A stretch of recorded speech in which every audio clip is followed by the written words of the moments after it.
Hello there and welcome to Laurence Plays Factorio Planetary Pioneers, the mod pack with over 20 planets, 30 science packs, 5 players, and so far about 10 streams and 44 hours of play. In this video I'm going to have a look through some of the opinions and thoughts that we've had between us on how things are going in this series so far. And so for the moment I've dropped back to after stream number 8 to have a look at some of the things that were going on back here, because some of the thoughts were a little bit old because I've not done one of these update videos for a little while.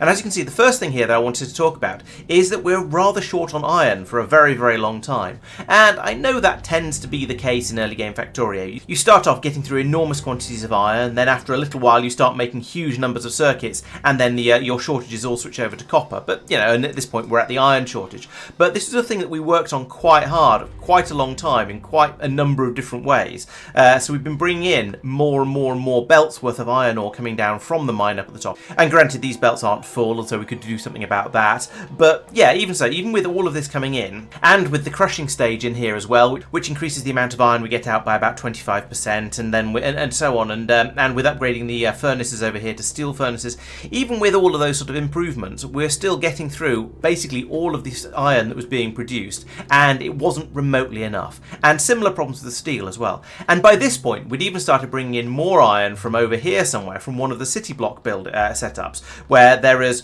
well, it was at one point actually the priorities have been changed over here since I was talking about this, but these were previously set up to be outputting to the left like this, and so we had an additional significant quantity. We had a solid red belt being poured out from down here on the city block system as well. And despite having all of this iron being pumped into the factory, it was still a shortage. We still didn't have enough. Part of the reason we're having these problems is because we're expanding out to the city block design, which at this point, okay, is a little bit smaller than it has been in some of the more recent videos. And that is always going to be a massive, massive sink for iron, for many reasons. Partly because you need iron and steel for making the railway lines. You need it for making all of the roboports and the substations heading out this way. You need it for building up stations. You need it for infrastructure. You need it for all of the extra ammunition that's then going to go out to fill up all of the ammunition belts as the system expands and expands and expands. And so with a city block being such a big undertaking, requiring such a large area of land, and also then requiring rail to cover the whole thing, that puts an enormous drain on your steel production. We also seem to be pulling off quite a lot of it here to go into making cogs to make what's going on up here. We're making turbines at this point, and I think the reason we're doing that is because we seem to have a bit of a shortage of electricity, so I suspect we're trying to put some nuclear power together at this stage. And then if we follow the belt along here, well, there's loads of it disappearing here into making green circuits, so that's another sink for it. More going into making some power and piping infrastructure over here. Over here then it's disappearing to making turrets, so that's another thing for the expansion, I guess.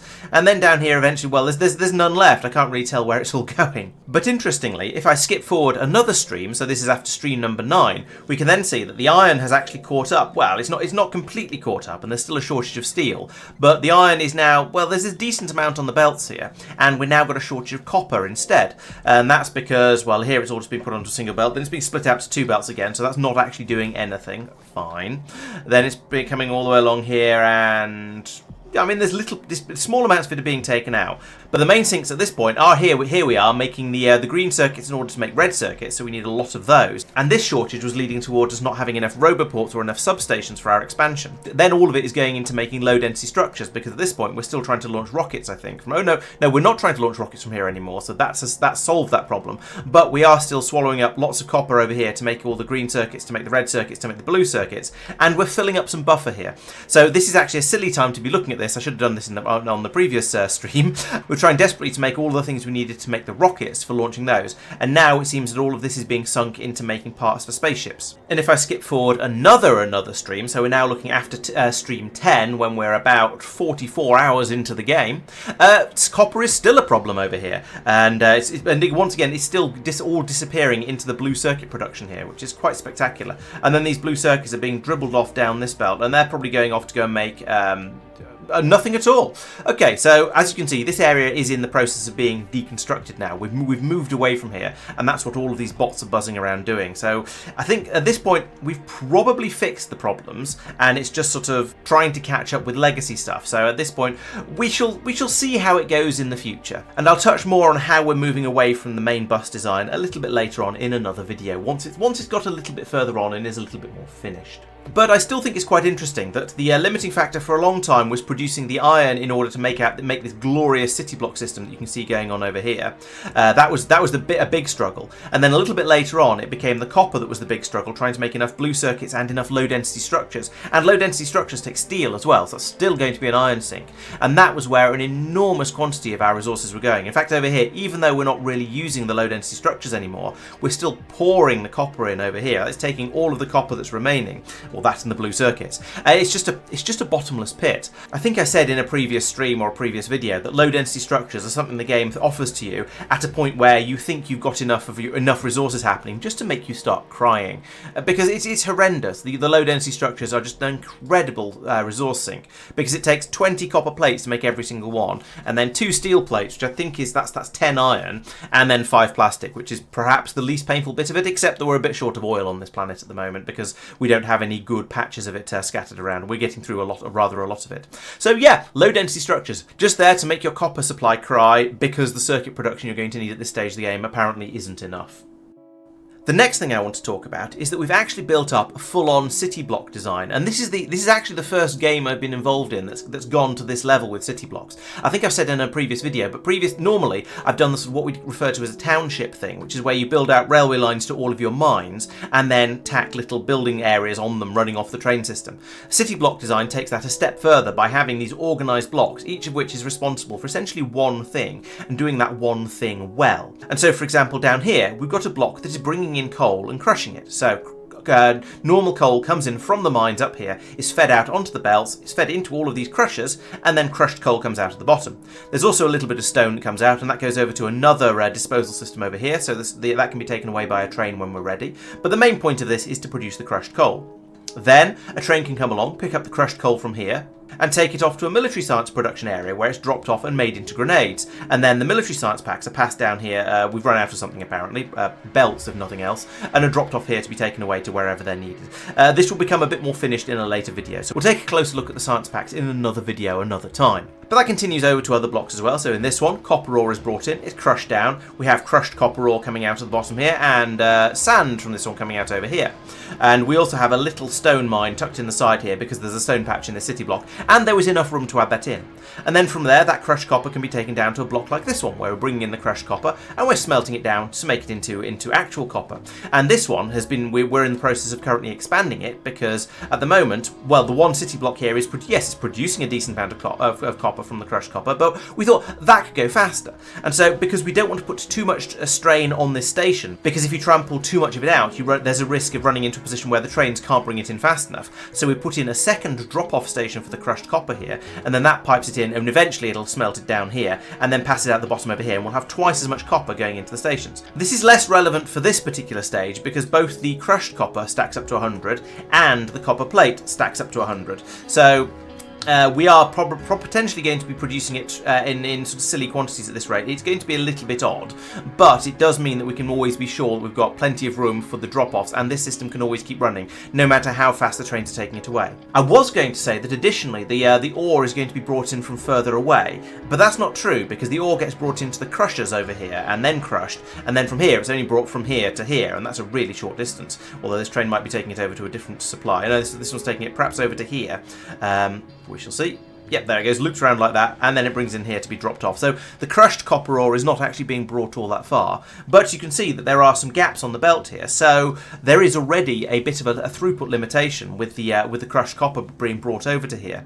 Whether that's because we're not producing enough of it from this system, and we need to have more crushing areas, or whether it's because the train system is being overloaded, we'll have to look into that later. But yeah, look, if we look down here, there's not enough crushed copper being brought in on this side for this system to be running, so there are clearly some more improvements that need to be made here. Saphir says he has different preferences for setting up a city block, but he hasn't actually said what they are. So he just says he would have done things differently, or he is used to doing things differently. Maybe he'll chime in on that in another video.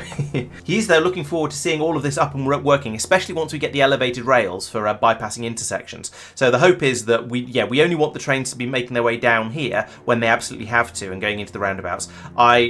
I don't know exactly how the elevated rail systems are going to work, but I do know that Mark has some cunning plans and has designed things to work with elevated rails once we finally unlock them. That's probably what all these little stubs here are for. I don't know what that's going to be, But as I say, I'm looking forward to finding out. Sophia thinks it'd be a good idea to have notations on all of the city blocks saying what their requirements are. Like, so for example, this one would say it takes in a certain amount of motors and sulfur and red circuits, and it would be nice to know what those numbers are in order to produce a certain number of blue circuits on the output. And yeah, that sort of thing could be nice, but I think to an extent I'm more of an empirical player, I guess. I tend to reckon on just building up a system and then seeing where the weak links are in that system, and then perhaps beefing that bit up a bit to try and get a bit more throughput of whatever we're short of. And I think that works particularly well with city block designs. Perhaps we should have some sort of system where all of the stations, or at least all of the provider stations, are connected to the cable system, which they are not at the moment, but they could be. And then we could have a graph or an alertometer somewhere, like we did in the K2SE run, which Tristan built, telling us how much of each resource we've got, so we can go in and see, okay, we're a bit short of red circuits, let's put in another city block to make more of those, or whatever it is we need. Sophia also says he doesn't think we should be afraid of adding more, as in more blocks doing the same thing. I think that's absolutely true. Yes, having more and more and more blocks doing whatever it is that we're short of, like the extra copper block I dropped in here because there seemed to be a bit of a shortage of it. All of that I think is a fantastic idea, and that's the whole point of a city block. Is that each block will do a thing and do it as well as you can in the amount of area available, or perhaps do it at a rate of 2 red belts in and 2 red belts out, as that seems to be our fairly standard quantity of production. And this block is not doing anything at all. That's awful. And then, yes, so you have a block that does its thing, and then you expand out and put in another one when you realise you need more of that thing. Absolutely. But that is opposed to the idea of designing blocks with potential expansion in them. So, for example, this green circuit block here is currently spec'd, I assume, to run at, yes, there we go, we've got 2 red belts of copper coming in, and, well, there is 2 belts of iron coming in, but you'll notice they're only running at sort of half speed each, because it takes twice as much copper as it does iron to produce a green circuit. And that is producing slightly more than 1 green belt of output. So I would say this is designed with expansion in mind, so when we unlock blue or green belts, we can just copy and paste and have twice as much production happening in here, with belts that are twice as fast feeding in, so we've got twice the throughput. Whereas I think Sophia is suggesting that we should design these blocks based around the input speed of whatever belts we've got, or maximising the number of machines we can fit into a block, whatever the maximum is that we hit first. And then when we unlock better belts or better machines later on, we shouldn't try to squeeze more stuff in and upgrade existing blocks. We should just design completely new ones and then set those up and then end of life the old ones and remove them when we can. He has said, and this bit I do understand, one of the things he's disagreeing with is having things being expanded in different ways. So, for example, I came in and, as I was talking about earlier, I expanded the copper crushing to have a second input station, but then have them both feeding to the same output station. I understand his concern here, or his disagreement here, because copper smelting is a one-to-one process, and the stack sizes are exactly the same. So we now have 2 stations feeding in and 1 station feeding out, and that means that the system is a little bit unbalanced, because you're able to feed in twice as much as you're taking away. That said, I would say that this station down here seems to be taking away all of the copper that's provided to it, and these two are struggling to keep up with having enough crushed copper brought to them.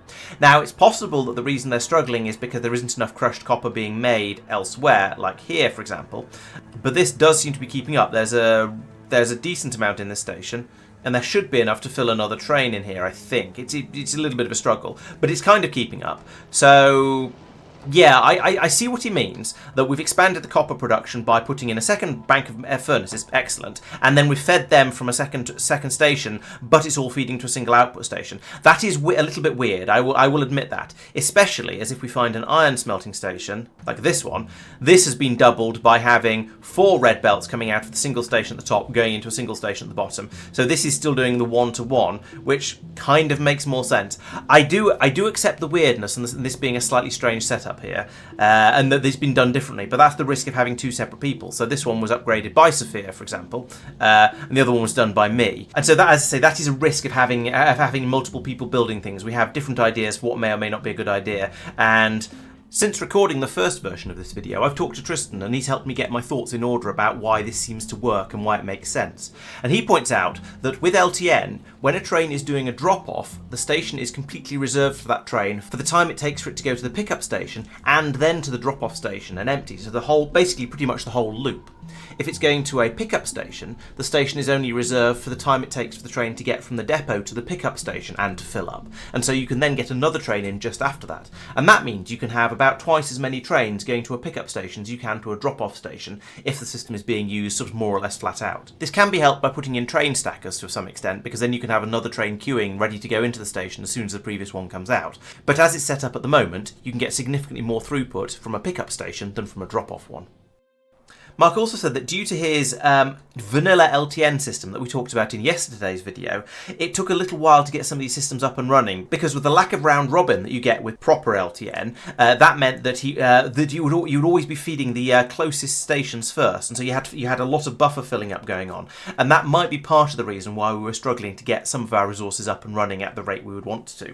However, we have now switched over to the actual LTN mod, and that is partly for the round robin and partly because there are some of our stations where we've decided that we want to have multiple drop-offs going on in individual stations. And that's because there are some things where we're trying to have a thing running in a city block that requires more than 4 stations or more than 4 items. So for example, if you need to bring in 4 things in order to build 1 science pack, you're not going to have enough stations in a 4-station city block. Now, there's a couple of options here. You could take over 2 blocks and then you'd have 6 stations around the edge, which gives you a little bit of extra capacity.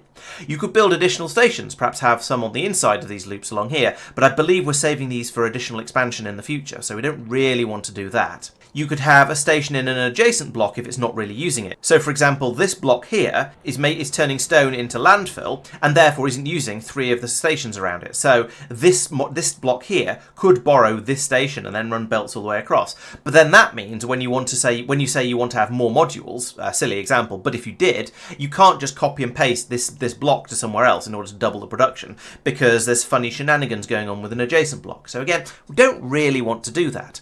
Ideally, you want all of your blocks to be completely self-contained. And if it means that the block therefore runs a bit slower, then you either split that block into 2 and have 2 separate blocks doing different things, or you just have a second block that's doing exactly the same thing. So in the case of these modules here, I could just copy it and paste it into an empty block somewhere else, and we'd have twice the throughput rate available.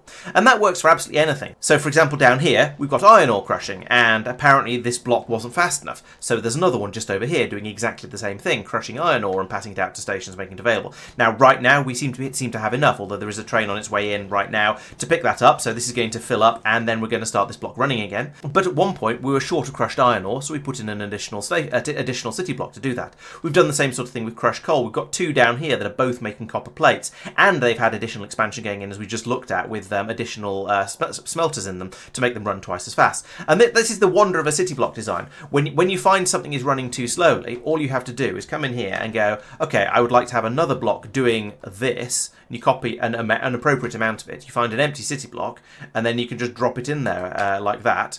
Boom, you get all of the ghosts there, and then over time, at least once we've got the production sorted out, the bots will come in and they'll build this entire thing for us, and then boom, just like that, we'll have even more copper available. So expansion should be really, really easy with a city block design, at least once you've got a mall that can keep up with your expansion rate. Mark's next comment is that he doesn't really like building over ore patches, and so that's going to lead to some rather janky mine designs, like this one here, where we've got uranium being dug up from this block here and then passed round and down to here, where it's being passed into a station. And that station means that, well, this city block here, this city block is just a uranium mine now. So we've got sulfuric acid being dropped off here to do the mining here, and then the uranium being passed out. There is also a convenient coal patch down here, which we can cover in mining drills and put in a station here. That's going to be quite an easy one to do. Although actually, maybe we'll put the station in over here, because if we put in a station down here, it's going to overlap with the coal patch a little bit. So we don't really want to do that. So instead, we can put the station in over here, and then it'll be absolutely trivial to link that coal patch into it. And then this is just going to be a mining block, and then that can stay being a mining block for a little while. And then if we do ever use up both of these patches, then it'll become available for something else later. Similarly, over here we've got that stone patch I talked about, where we're digging it up and pumping it in here. That's a nice easy one. The harder ones are the ones that really, really overlap with the rail. So this iron ore patch here, that's going to be an awkward one, because, well, I suppose we're going to probably put in a station, I guess, up here, and then try and put in as many drills around this one as we can, and on this one, and then pipe it all up to over here. Thing is, all of these things can be managed, and later on, when we go off to other planets and get better drills, some of the larger drills will be able to dig up a bit from a bit further around them. At the moment, the electric mining drills, as you can see from the highlight on it, which isn't very obvious because we've got the power highlight as well, they only dig up 1 square around the actual drill themselves. So if you wanted to get all of the iron out of here, I'd have to put 1 here and 1 here directly on the other side of the railway, and that's going to get awkward when you've got these curves and things going on here, and we'll probably find they don't neatly fit in down here, and it's still going to be a little bit awkward. But if we can get bigger mining drills that perhaps have a radius around them of 2 or maybe even 3, then it's going to be much easier to get all of the iron out from these patches. As it is, we won't be able to get it all out from underneath this this roboport, and there isn't even room to put one in here and here. So we're only going to be able to get a certain amount of this iron ore out. But we'll do what we can, and then maybe potentially come back later with better drills once we've got those available.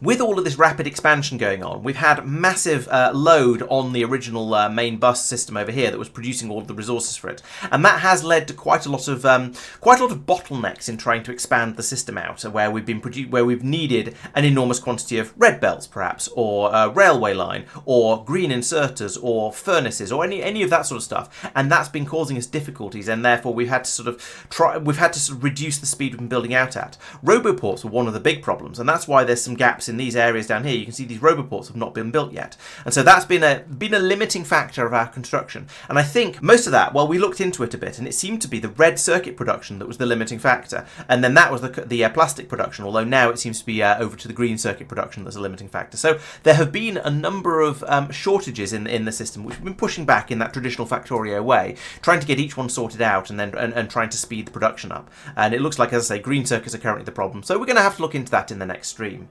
However, now that we've got the city blocks up and running nicely, in theory, we can start producing things in our new mall block, which is down here, which I'm going to look into that in a bit more detail in a future video. This one's supposed to be about our opinions, and I've not been talking about that very much recently. I've been talking about how things have been getting on. So, sorry about being off topic, but you know how I ramble. It always happens with our videos. So let's try a bit harder. One of the things that Mark noticed is that as we've been expanding our city block system, the power is going to be an enormous problem. And you might have noticed earlier in this video, when I was looking back at some of the older streams, that we've had some severe power problems. And so Mark tasked Tristan with setting up some nuclear plants. There's one over there. There's another one that actually is now finished. Mostly finished. There's a few pipes needed over here. And those will start getting us all of the power we need. And I think at this point, power is no longer a problem. We seem to, yes, you can see there we have plenty of power. The accumulators seem to be a little bit wobbly. I guess this is the day-night cycle going on, but that's fine. That's how we sort of expect these systems to work. Tristan concurs on the lack of resources being the problem with expanding the city block out, because it's taken a little while to get the new mall system up and running. Perhaps we were a little bit premature about switching over from the old bus system over to the city block system, and we should have prioritised running iron and copper and steel and maybe even circuits into the original bus system, because that was where all the buildings, all the rail, all that sort of stuff was coming from, and just kept that one running as fast as it possibly could in order to try and make sure we had all of the resources we needed to get the city block set up. But we got a bit excited, and we wanted to see the city block up and running and see everything going nicely over here, and so perhaps we were a little bit overzealous and a little bit premature in expanding out this way. And that is a sort of a theme that will come back in other topics as well. So we'll definitely be coming back to that a little bit later on in these videos. But yes, the hope is that once we have the new mall system up and running nicely, then we'll have all of that extra output, and it's going to mean that whenever we try and expand and drop in another city block, all of the stuff we need is going to be there, available and ready to go, rather than having to wait for a load of stuff to be built. Or not, even worse than that, it's not waiting for stuff to be built, it's waiting for resources like red circuits to be brought in order to allow the stuff to be built, and that's taking it even further back up the tree. Tristan also observes that the switch over from Mark's train system to the traditional LTN system also caused a little bit of an interruption in the resource flow. We should be out of that by now. I think the problems are elsewhere. I don't know why there's such a shortage of green circuits. So it appears to be due to a lack of copper coming in. So that would explain why we were working so hard on expanding the copper. But we do have some green circuits at least coming out, and there's a train filling up with them here, which will hopefully then be taking them off to the red circuit production facility. So maybe things are going okay. We shall have to see. Tristan also notes that he did enjoy doing the debugging of the train systems and trying to work out what on earth was going on with them when they weren't working properly. One other note from Mark is he said he doesn't really like early game Factorio. You know, the sort of bit where you're hand feeding and you're scraping stuff together and you're trying to get basic systems up and working to give you all the resources you need to expand. He much more enjoys the later game Factorio, this sort of stage where you can go out and you can be much more ambitious. You can say, I want to have a huge area of doing whatever. I want to go and I want to put in an entire block that's producing bricks. Some of those are trying to produce steel. Something has gone very wrong in here. Although it only seems to be bricks down here. Maybe it's been repurposed, or I don't know. Or an entire block making low density structures, or whatever, things like that, where you go and you build on a much bigger scale and you can just sweep across the landscape.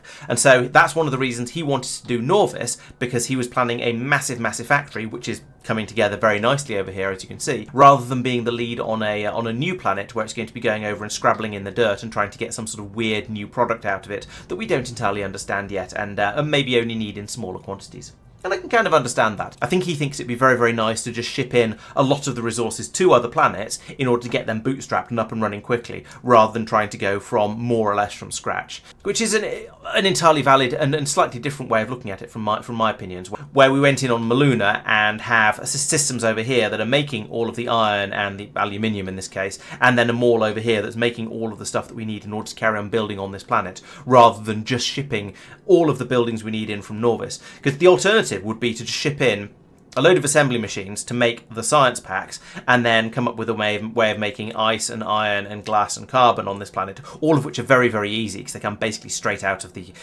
asteroid chunks. Then feed out the white science, and then drop in the blue circuits, the low density structures, and the rocket fuel from another planet, and build your rockets here and launch the white science off with as little interaction with the planet as you can possibly have.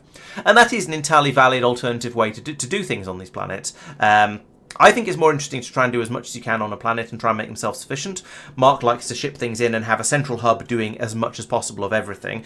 And yeah, they are both entirely valid ways, and I wouldn't like to say that either is right or wrong. I would be interested to hear in the comments which one you prefer, which one you tend to do when you're building, because it's interesting to find out how different people play the game, but I certainly wouldn't like to say either is better than the other. And I'm sure we'll see some of the planets coming together one way and some coming together the other way as we get further out into the solar system. Sophia has commented that like many people playing this game, certainly most of the people I tend to play with, killing biters is not his favourite part. However, it is satisfying knowing that Norvis is now safe. We've protected quite a lot of our pollution cloud, and all of the areas where we are still getting in attacks, we've got good defences that, as you can see, are more than capable of dealing with the incursions. So that's going pretty well, I think. Right, I think that is enough for a video, so thank you very much for watching. There's quite a lot of other thoughts that we've had, so I'm going to be making another one of these videos fairly soon as well. But but there's still a few other things to look at, like the mall system, and talking about our exploration of Vulcanus, which hasn't really got very far yet, but we have discovered that it exists, so that's a good start. There's also going to be plenty more going on the stream on Monday, so please come back on Monday, 7:30 PM UK time for the stream on Twitch or YouTube. More of these videos every Thursday and Friday, and Foundry streams on Wednesday as well, where I'm playing Factorio, but with a third dimension and explosives I can throw at hills. So please make sure you're subscribed so you can follow along and see what else is coming up on the channel. Thank you very much for watching, and I'll see you next time. Bye bye.